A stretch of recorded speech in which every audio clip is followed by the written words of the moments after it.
Imagine a world where you are the only person on earth. There is no one to eat with, no one to celebrate your birthdays, and absolutely no one to call when your car breaks down. It sounds like a terrifying survival movie. To stop us from living in lonely, chaotic isolation, humanity built two ultimate invisible safety nets: families and communities. Today, we are going to look at the incredibly powerful network that keeps our society from falling apart. Let's start with the absolute foundation: the family. It is the oldest, most basic unit of human society. In India, you might live in a nuclear family with just your parents, or you might live in a massive joint family, sharing a roof, meals, and responsibilities with grandparents, aunts, uncles, and cousins.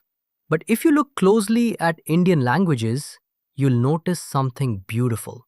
English uses blanket words like aunt or uncle, but Indian languages have a precise, loving map for everyone: Bua, Tau, Tai, Chacha, Mosi.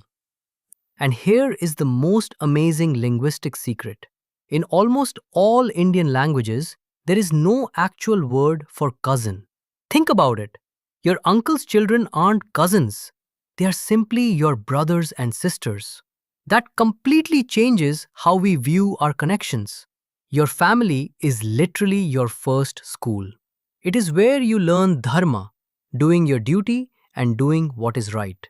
You learn ahimsa, kindness, sharing, seva, helping, and tyag, sacrifice. Let's look at tyag in action. Meet Shalini, a young girl living in Kerala. Her family was getting ready for the grand festival of Onam, and Shalini had her heart set on a beautiful, expensive silk dress. But there was a problem. Her uncle was going through a tough financial crisis and couldn't afford new clothes for his kids. So, Shalini's parents made a choice. Instead of buying the expensive silk dress, they bought simpler, affordable cotton clothes for their own kids. With the money they saved, they bought brand new festival clothes for the uncle, the aunt, and all their children. Shalini didn't get her dream dress, but she learned the ultimate lesson. A family shares what they have so that nobody is left behind. And a family is also about teamwork. Look at Tenzing, living high up in the mountains of Meghalaya.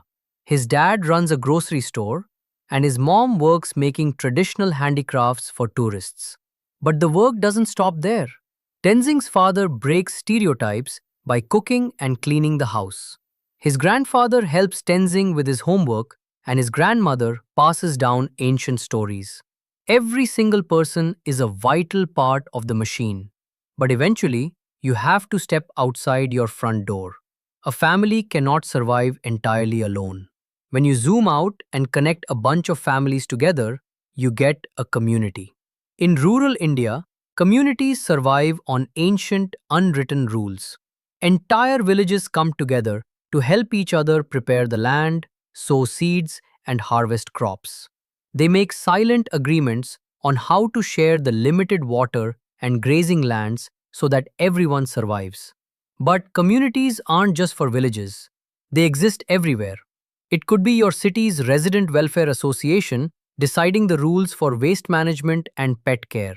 It could be a group sharing the same religion, or even your school's sports team. And when things go wrong, the community is what saves us. Take Kamal Parmar from Ahmedabad, Gujarat. He owned a small workshop and noticed dozens of desperately poor kids living on the streets, out of school. He didn't just feel bad for them, he took action. After finishing his exhausting workday, Kamal set up a free street school from 5:30 to 9:30 p.m. and provided a free dinner for every kid. Soon, 150 children were showing up. His dedication was so powerful that real school teachers and older high school students started showing up just to volunteer and help him teach. Or look at how a community can literally save the planet. In Jhabua, Madhya Pradesh, there was a terrifying, massive water crisis. The local Bhil tribe stepped up.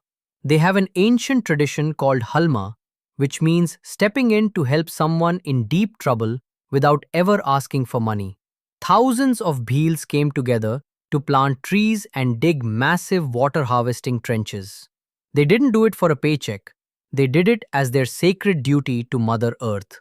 We saw this exact same spirit during the devastating 2015 Chennai floods.